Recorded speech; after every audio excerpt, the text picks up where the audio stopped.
ओम नमः शिवाय। आप सभी शिव भक्तों का शिव पुराण के इस कथा श्रवण में हार्दिक स्वागत है, अभिनंदन है। आप सभी शिव भक्तों को मेरा सादर प्रणाम। जैसा कि आप सभी को विदित है, हम शिव महापुराण के इस कथा के रस का सोपान नित्य प्रतिदिन कर रहे हैं और इसी क्रम में आज हम रुद्र संहिता के अंतर्गत जो प्रथम खंड है सृष्टि खंड, उसके चतुर्थ अध्याय की कथा का श्रवण करेंगे। जो कथा हम श्रवण कर रहे हैं अभी तक, उसमें नारद जी का जो मोह हो गया था, उनको पहले अभिमान हुआ काम विजयी होने का। फिर भगवान विष्णु ने लीला रची, उनको नारद के जो मोह का वर्णन था, उसका अभिमान कैसे उन्होंने तोड़ा, उसके विषय में कथा हो चुकी है। अब आगे जब नारद जी को ये पता चला कि भगवान विष्णु ने उनके साथ छल किया है या ऐसा उनकी भावना आई, तो वो विष्णु लोग जाके क्या कहते हैं, ये सारी चीज़ें आगे बताएंगे। फिर आगे भगवान विष्णु कैसे उनको बताते हैं। तो सबसे प्रथम ऋषियो ऊचु सूत सूत महाप्राज्ञम वर्णिता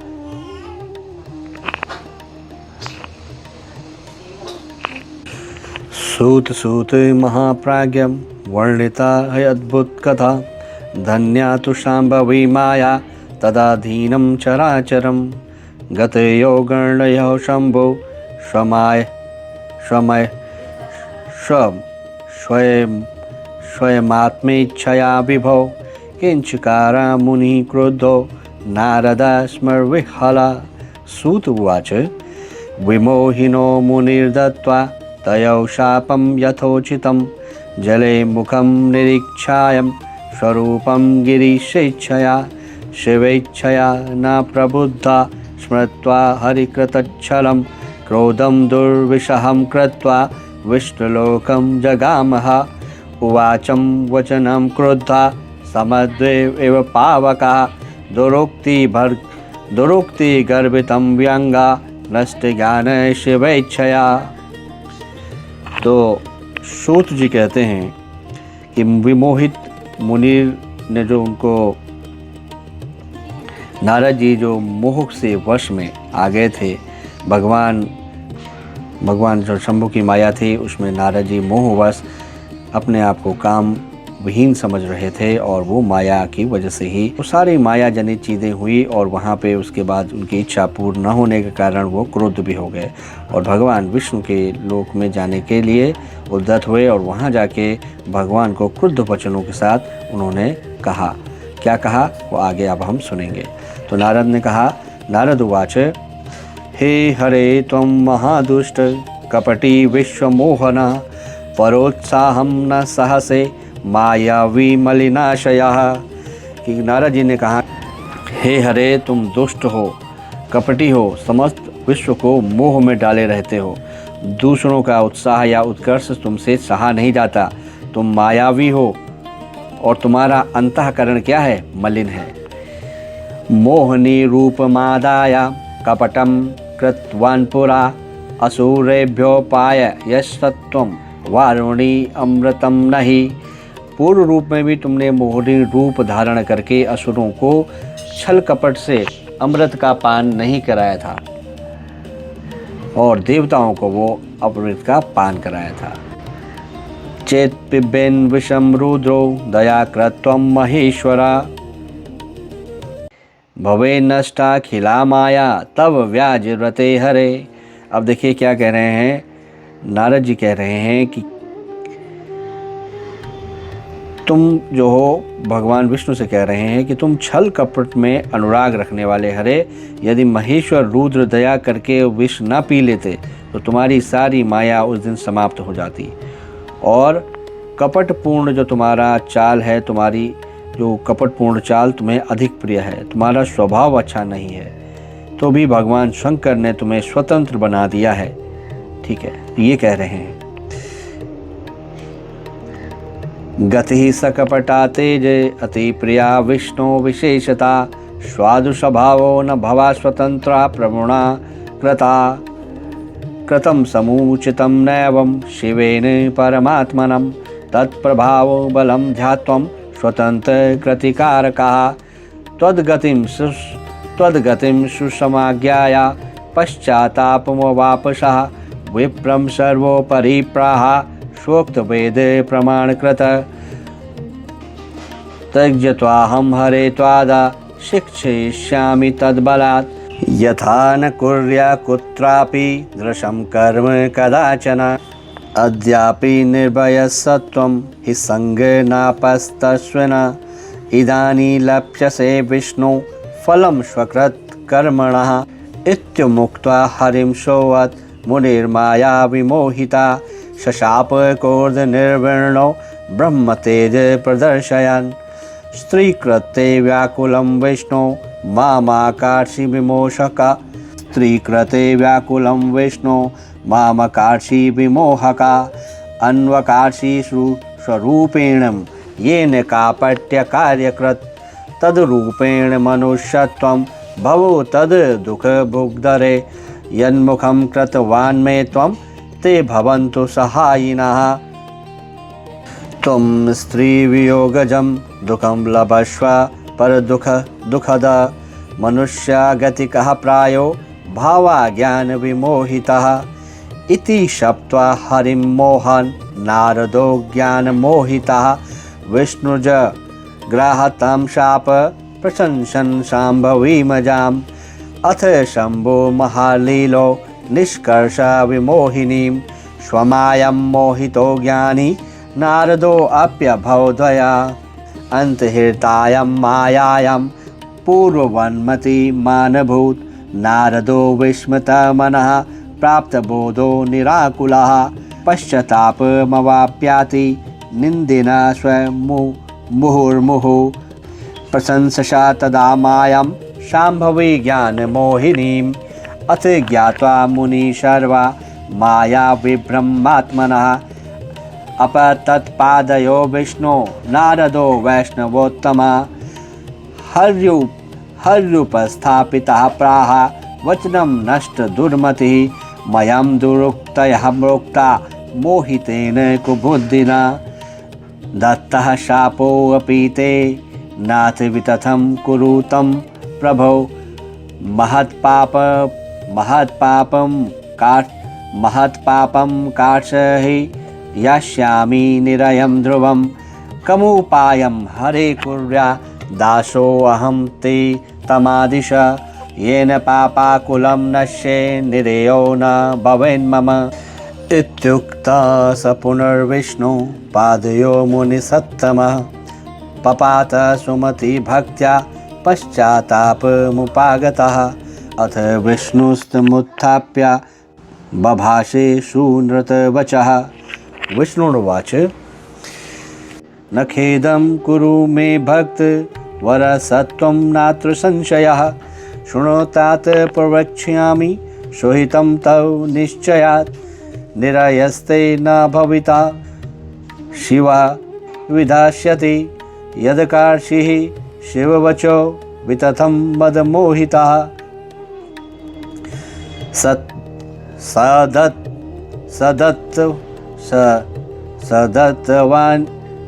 सदत्तवानीदृशं ते फलं कर्म फलप्रदा शिवेच्छायाखिलं जातं कुर्वितं निश्चितामतिं गर्वापहर्ता स स्वामी शङ्कर परमेश्वर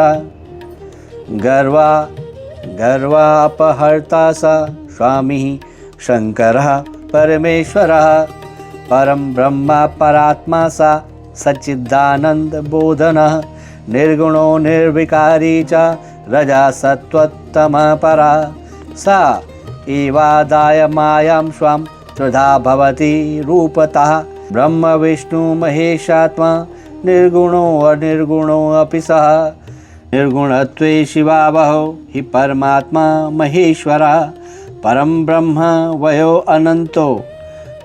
ब्रह्म वयो अनन्तो महादेवेति गीयते तत्सेवया विधिस्रष्टा पालको जगतामहं स्वयं सर्वस्य संहारी रुद्ररूपेण सर्वदा साक्षी शिवस्वरूपेण माया भिन्नः सा निर्गुणः स्वेच्छाचारी संविहारी भक्तानुग्रहकारकः शृणु त्वं नारद मुने सदुपायं सुखप्रदं सर्वपापापहर्तारं भुक्तिमुक्तिप्रदं सदा त्वक्त्याश्वं संशया सर्वगायन् शङ्करसदः शतनाम शिवस्तोत्रं सदानन्या शतनाम शिवस्तोत्रं सदानन्यमतिर्जपा यज्जपित्वा द्रुतं सर्वं तव पाप विनश्यति इत्युक्ता नारदं विष्णु पुनः प्राह दयान्वितः आहर्षि त्वं मतिं दिव्यां काम क्लेशमदात्सते त्वन्मुखाद्वापयाचक्रे शापं मे स महेश्वरा इत्थं स्वचरितं लोके प्रकटीकृतवान् स्वयं मृत्युञ्जयः कालकालो भक्तोद्धारपरायणः न मे शिवसमानोऽस्ति प्रियः स्वामी सुखप्रदा सर्वशक्तिप्रदो मेऽस्ति स एव परमेश्वरः तस्योपास्यं कुरु मुने तमेव सन्तत भज तद्यश शृणुगाय त्वकुरु नित्यं तदर्चनं कायेन मनसा वाचा यः शङ्करमुपैति भो स पण्डित इति ज्ञेयः सः जीवन्मुक्त उच्यते शिवेति नाम दावाग्रे महापातक पर्वता भस्मीभवन्त्यनायासा सत्यं सत्यं न संशया पापमूलानि दुःखानि विविधान्यापि तान्यतः शिवार्चनैकनश्यानि नान्यनश्यानि सर्वथा सः स वैदिकः स पुण्यात्मा स धन्यः स बुधो मुने यः सदा कायवाक् चित्ते शरणं याति शङ्करम् भवन्ति विविधा धर्मा येषा शब्दफलोन्मुखा तेषां भवति विश्वास्त्री पुरान्तक पूजने पातकानि विनश्यन्ति यावन्ति शिवपूजया भुवि तावन्ति पापानि न सत्येव महामुने ब्रह्महत्यादिपापानं राशियो अप्यमिता मुने शिवस्मृत्या विनश्यन्ति सत्यं सत्यं वदाम्यहं शिवनाम तरिं प्राप्यं संसाराब्धि तरन्ति ते संसारमूलपापानि तस्य नश्यन्त संचयं संसारमूलभूतानां पातकानां महामुने शिवनाम कुठारेण विनाशो जायते ध्रुवं शिवनामामृतं पेयं पापदावानलार्दितः पापदावाघृतप्तानां शान्तिस्तेन विना नहि शिवेति नाम पीयूष वर्षधारा परिप्लुता संसारद्वमध्येऽपि न शोचन्ति न संशया न भक्ति शङ्करे पुंसा रागद्वेषरत्नात्मनां तदिरुद्धजनानां हि भुक्तिर्भवति सर्वथा अनन्तजन्मभिर्येनं तपत्सत्त्वं भविष्यति तस्यैव भक्तिर्भवति भवानी प्राणवल्लभे जातापि शङ्करे भक्ति रण्यसाधारणी व्रता परं तया विचारेण शिवभक्तिरपेक्षिता यस्य साधारणी सम्भव भक्तिरव्यभिचारिणी तस्यैव मोक्षः सुलभो नान्यस्येति मतिर्मम कृत्वानन्तपापानि यदि भक्तिमहेश्वरे सर्वपापानि विमुक्तो भवत्येव न संशया भवन्ति भस्मसाद वृक्षा दग्धा यथा वने तथा भवन्ति दग्धानि शङ्कराणां मध्यान्यपि यो नित्यं भूष्मपूताङ्गौ शिवोन् पूजोन्मुखो भवेत् स तरत्येव संसार सतरत्येव संसारं पारमति दारुणं ब्रह्मस्वहरणं कृत्वा हत्वापि ब्रह्मस्वहरणं कृत्वा हत्वापि ब्राह्मणान् बहून् अलिप्य ते नरः पापे विरूपाक्षस्य सेवका विलोक्य वैदिखिलानं शिवस्यैवार्चना परं संसारनाशनोपाया इति पूर्वैव निश्चितम् अद्य प्रभृति यत्नेन सावधानो यथाविधि शाम्ब सदाशिवं भक्त्या भज नित्यं महेश्वरम् आपादमस्तकं सम्यक्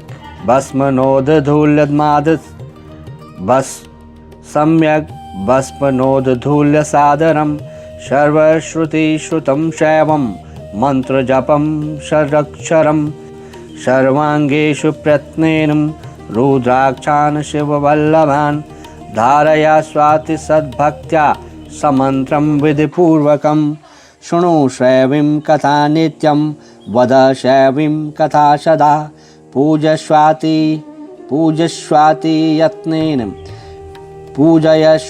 यत्नेन शिवभक्तान् पुनः पुनः अप्रमादेन सन्तता शिवैकशरणो भव शिवार्चनेन सत्मानन्द प्राप्यते यतः पुरस्याधाय विशदे शिवस्य चरुणाम्बुजौ शिवतीर्थानि विचरं प्रथमं शिवतीर्थानि विचर प्रथमं मुनि सत्तम पश्यन् महात्ममातुलं शङ्करस्य परात्मना गच्छानन्दवनं पश्चात् शम्भुप्रियतमं मुने तत्र विश्वेश्वरं दृष्ट्वा पूजनं कुरु भक्तिता नत्वा स्तुत्वा विशेषेण निर्विकल्पो भविष्यसि ततश्च भवता नूनं विधेयं गमनं मुने ब्रह्मलोकेश्वकामार्थं शासनानं भक्तिता नत्वा स्तुत्वा विशेषेण विधिं स्वजनकं मुने प्रष्टव्यं शिवं महामात्यं बहुशा प्रीतिचेतसा सहसैव प्रवरो ब्रह्मा महामात्यं शङ्करस्य ते रावयिष्यति सुप्रीत्या शतनामस्त्वं च हि अद्यस्त्वं भव मुने शैवः शिवपरायणा मुक्तिभागी विशेषेण शिवस्तेषं विद्धास्यति इत्थं विष्णुमुने प्रीत्यां हयोपदिश्य प्रसन्नधि स्मृत्वा नुत्वा शिवं स्तुत्वा ततस्तत्त्वन्तर्धीयता। इति श्री शिव महापुराणे द्वितीयायां रुद्रसंहितायां प्रथमखण्डे सृष्टोपाख्याने नारदाय विष्णुपदेशवर्णनं नाम चतुर्थोऽध्यायः। मैं आपको जो हमने अभी संस्कृत में इस प्रकरण को सुना उसका थोड़ा सा जो भावार्थ है उसको स्पष्ट करता हूँ जिससे आपको समझने में भी आसानी होगी। तो इसमें मूल रूप से हम ये देख रहे थे कि कैसे नारद जी को मद या मोह या शिव माया के कारण एक काम विजयी होने का बोध हुआ। उन्होंने उसके कारण भगवान विष्णु से कहा कि मुझे अपना रूप दीजिए। किसी कन्या पे वो मोहित हो गए। वहाँ पे जाके उन्होंने अपना चाहा कि स्वयंवर में उस जो वहाँ पे कन्या थी उसका वर्ण हो जाए। लेकिन जब उनको असलियत पता चली, उसके आगे का इसमें आज हमने सारा चीज़ें देखी कि असलियत जब उनको पता चली कि वाकई में उनका रूप हरि या बंदर का है, तो उस समय उनको कैसा लगा। तो नारद जी गए, विष्णु जी से कहा बहुत कपटी हो, विश्व को मुंह में डालते रहते हो, या इस तरह की सारी बातें मैं आपको जैसे बता ही रहा था। तो भगवान विष्णु को भी उन्होंने माया मोहित होकर नारद मुनि ने ब्रह्म तेज का जो प्रदर्शन था, क्रोध से खिन्न होकर उन्होंने शाप दिया और कहा विष्णु, तुम स्त्री के लिए तुमने मुझे व्याकुल किया है। तुम इसी तरह सबको मोह में डालते रहते हो। ये कपटपूर्ण कार्य करते हुए तुमने जिस स्वरूप से मुझे संयुक्त किया था, उसी स्वरूप में तुम मनुष्य हो जाओ और स्त्री के वियोग का दुख भोगो। और जिन वानरों के समान तुमने मेरा मुंह बनाया था, वही तुम्हारा सहायक बने और वही दूसरों को या स्त्री विरह को दुख देने वाले। तुम दूसरों को दुख देने वाले हो, अतः स्वयं भी तुम्हें भी स्त्री के वियोग का दुख प्राप्त हो। तो अज्ञान से मोहित मनुष्यों के समान तुम्हारी स्थिति हो। तो जो अज्ञान से मोहित जो नारद जी थे, उन्होंने मोहवश श्री हरि को जब इस तरह का श्राप दिया, तब उन्होंने शंभु की माया की प्रशंसा करते हुए उस श्राप को स्वीकार कर लिया। तदंतर महालीला करने वाले शंभु ने अपनी उस विश्व मोहिनी माया को, जिसके कारण ज्ञानी नारद मुनि भी मोहित हो गए थे, खींच लिया। उस माया के तिरोहित होते ही, वो माया जब खींच लिया भगवान भोलेनाथ ने, तो वो जब माया चली गई तो नारद जी अपने पूर्ववत जो उनका रूप था, जो शुद्ध बुद्धि था, हृदय था, वो वापस वैसे ही हो गए। ज्ञान हो गया उन्हें फिर से, और उनकी जो व्याकुलता थी वो सब खत्म हो गई। तो इसका कारण ये जो हुआ उनके साथ, इस होने के कारण माया से जो वो मोहित हो गए थे, इसकी वजह से उनके हृदय में बहुत ही ज़्यादा विस्मय या आश्चर्य हुआ उनका। वो ये सोच रहे थे कि वो स्वयं, क्योंकि नारद जो हैं वो बहुत ही बड़े ब्रह्म तेज हैं उनके पास, और वो स्वयं ब्रह्मा जी के मानस पुत्र हैं या ब्रह्मा जी के पुत्र हैं, और स्वयं भी बहुत ही ज्ञानी हैं, भक्त हैं भगवान के, श्री हरि के, और वो इस प्रकार वो मोहित हो जाएंगे, ये उनको खुद में विस्मय हुआ। और फिर वो बार बार पश्चाताप करते हुए अपनी निंदा करने लगे।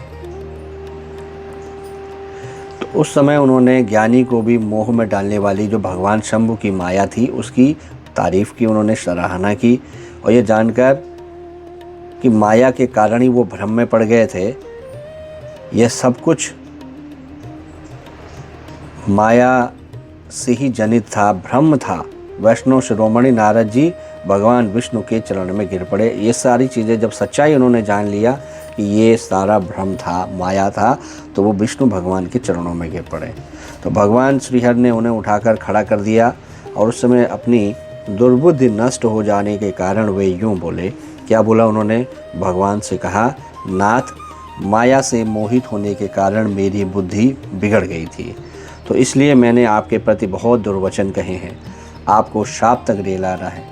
तो प्रभु, उस श्राप को आप मिथ्या कर दीजिए, मैंने बहुत बड़ा पाप किया। अब उनको ये एहसास होने लगा, उनको ये लगा कि उन्होंने क्या कर डाला, और अपने पूज्य जो हैं भगवान, जिनके वो भक्त हैं, उन्हीं को श्राप दे डाला। तो सोचिए उनके मन में किस तरह से वो व्यथित होंगे। तो उन्होंने कहा कि बताइए, मैं आपका दास हूँ, क्या उपाय करूं, कौन सा प्रायश्चित करूं जिससे मेरा जो पाप समूह नष्ट हो जाए और मुझे नरक में न गिरना पड़े।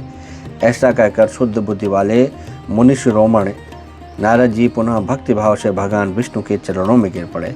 उस समय उन्होंने बड़ा पश्चाताप हुआ, और तब श्री विष्णु ने उन्हें उठकर क्या कहा, बहुत ही मधुर वाणी में कहा भगवान ने।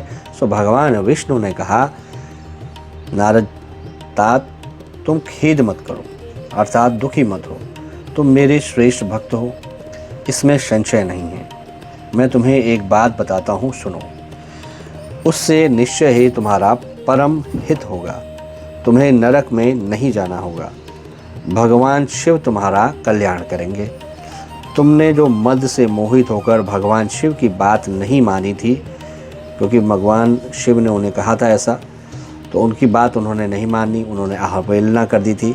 तो उसी अपराध का भगवान शिव ने तुम्हें ऐसा फल दिया है, क्योंकि वे जो हैं वही हैं जो कर्म फल के दाता हैं। भगवान भोलेनाथ जो हैं वो कर्म फल के दाता हैं। तुम अपने मन में यह दृढ़ निश्चय कर लो कि भगवान शिव की इच्छा से ही से सब कुछ हुआ है। तो नारद जी को भगवान विष्णु समझा रहे हैं, श्री हरि समझा रहे हैं कि जो कुछ भी वहाँ पे हो रहा है, ये सब भगवान की इच्छा से हो रहा है। वही सबके स्वामी हैं, परमेश्वर शंकर ही सबके गर्व को दूर करने वाले हैं।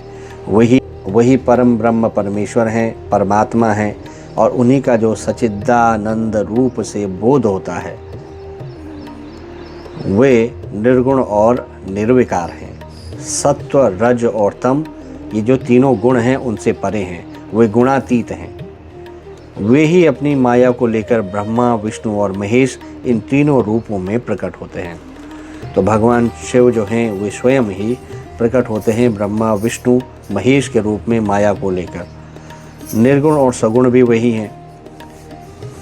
निर्गुण अवस्था में उन्हीं का नाम शिव है। वही परमात्मा, महेश्वर, परम ब्रह्म, अविनाशी, अनंत और महादेव के आदि जो नाम हैं वही जाने भी जाते हैं। उन्हीं की सेवा से ब्रह्मा जी जगत के सृष्टा हुए हैं और मैं तीनों लोकों का पालन करता हूँ। वे स्वयं ही रुद्र रूप में सबका संहार करते हैं। वे शिव स्वरूप से सबके साक्षी हैं। माया से भिन्न और निर्गुण हैं। स्वतंत्र होने के कारण वे अपनी इच्छा के अनुसार चलते हैं। उनका विहार, आचार, व्यवहार उत्तम है और वे भक्तों पर दया करने वाले हैं। नारद मुने, तो भगवान विष्णु कह रहे हैं, नारद मुने मैं तुम्हें एक सुंदर उपाय बताता हूँ। तो भगवान उनको एक उपाय बताते हैं। वो कह रहे हैं कि जो उपाय जो है वो आपके समस्त पाप जो हैं उनका नाश करने वाला और सदा हमेशा भोग और मोक्ष देने वाला है। तो क्या उपाय है?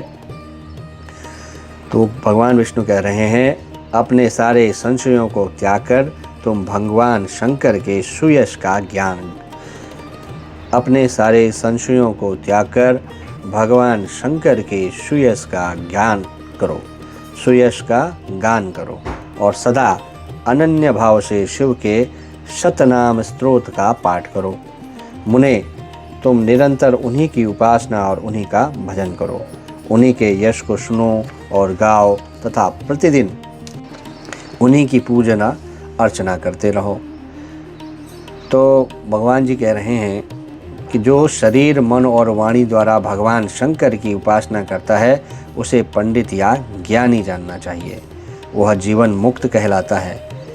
शिव इस नाम रूपी दावानल से बड़े बड़े पातकों के असंख्य पर्वत अनायासी भस्म हो जाते हैं। और यह सत्य है, सत्य है, सत्य है, इसमें कोई संशय नहीं है। जो अर्थ है, जो श्लोक है वो इस प्रकार है।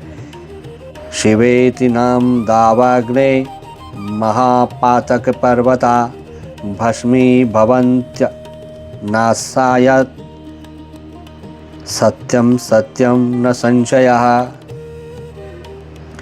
तो इसमें भगवान विष्णु स्वयं कह रहे हैं जो भगवान शिव के नाम रूपी नौका का आश्रय लेते हैं वे संसार सागर से पार हो जाते हैं। संसार के मूलभूत उनके सारे पाप निसंदेह नष्ट हो जाते हैं। जो संसार के पातक रूपी वृक्ष हैं उनका शिव नाम रूपी कुठार से निश्चय ही नाश हो जाता है। अर्थात कोई भी जिसने भी जो पाप किए हों वो शिव नाम से इस पाप लोक से या मृत्यु लोक से तर जाता है। तो उसको इस प्रकार कहा गया है, शिव नाम तरिम प्राप्यम संसाराब्धिम तरन्ति ते संसार मूल पापानि तेषम नशन्त्य संशयम् संसार मूल भूतानां पातकानां महामुने शिवनाम कुठारेणम विनाशो जायते ध्रुवम। तो इस प्रकार भगवान विष्णु कह रहे हैं कि आज से जो है आप जाइए निरंतर रूप से भगवान की शिव की पूजा अर्चना कीजिए, सदा शिव का भजन करो, उनकी कथा सुनो, उनके बारंबार उनके भक्तों का पूजन किया करो। और भगवान कह रहे हैं कि मुनिश्रेष्ठ अपने हृदय में भगवान शिव के उज्ज्वल चरणारविंदों की स्थापना करके पहले शिव के तीर्थों में विचरो। इस प्रकार परमात्मा शंकर के अनुपम महात्म्य का दर्शन करते हुए अंत में आनंद वन काशी को जाओ। अब वह स्थान भगवान शिव को बहुत ही प्रिय है। वहाँ भक्तिपूर्वक विश्वनाथ जी का दर्शन पूजन करो।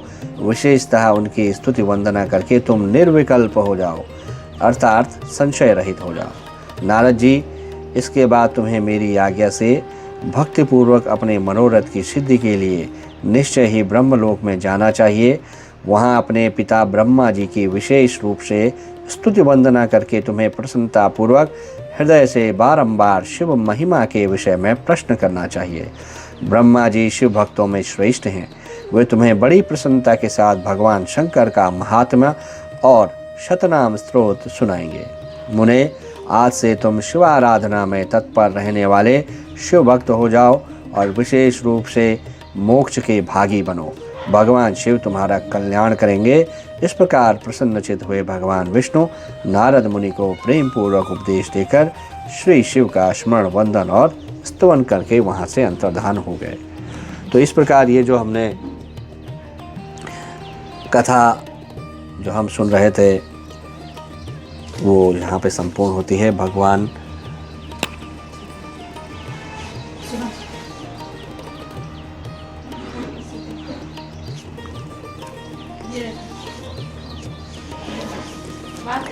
इस प्रकार जो नारद विष्णु उपदेश का वर्णन था चतुर्थ अध्याय, अर्थात जहाँ पे नारद जी को भगवान विष्णु ने जो उपदेश दिया वो यही उपदेश दिया कि नारद जी को भगवान भोलेनाथ के चरणारविंदों में अपने आप को समर्पित करके शिव नाम की गायन, शिव नाम स्तोत्र का, सहस्त्र नाम स्तोत्र का गायन और उसके बाद उन्होंने ब्रह्मा जी के पास जाके शिव तत्व के बारे में पूछने के लिए, उनसे जानने के लिए कहा।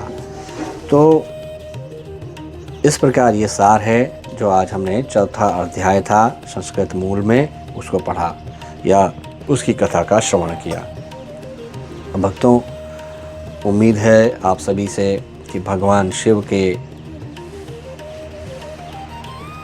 इस शिव महापुराण के, देखिए हम तो हैं निमित्त मात्र, मैं हूँ निमित्त मात्र।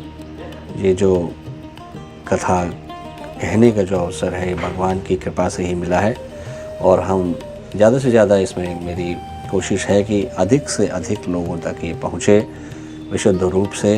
जितनी भी कोशिश हो सकती है वो हम कर रहे हैं और कभी कभी थोड़ा इसमें देर हो जाती है, उसके लिए विशेष क्षमा प्रार्थना है भगवान से भी और आप लोगों से भी। शिव जितने भी शिव भक्त हैं सुन रहे हैं, भगवान भोलेनाथ के चरणारविंदों को अपने हृदय में स्थान दें। भगवान के चरणारविंदों का ध्यान करके भगवान में समर्पित हो जाएं, यही एकमात्र इसका संदेश है। तो आज की कथा श्रवण को यहीं पे विराम देते हैं। पुनः आपसे कल भेंट होगे अगले अध्याय में। तब तक के लिए हर हर महादेव, हर हर महादेव, हर हर महादेव।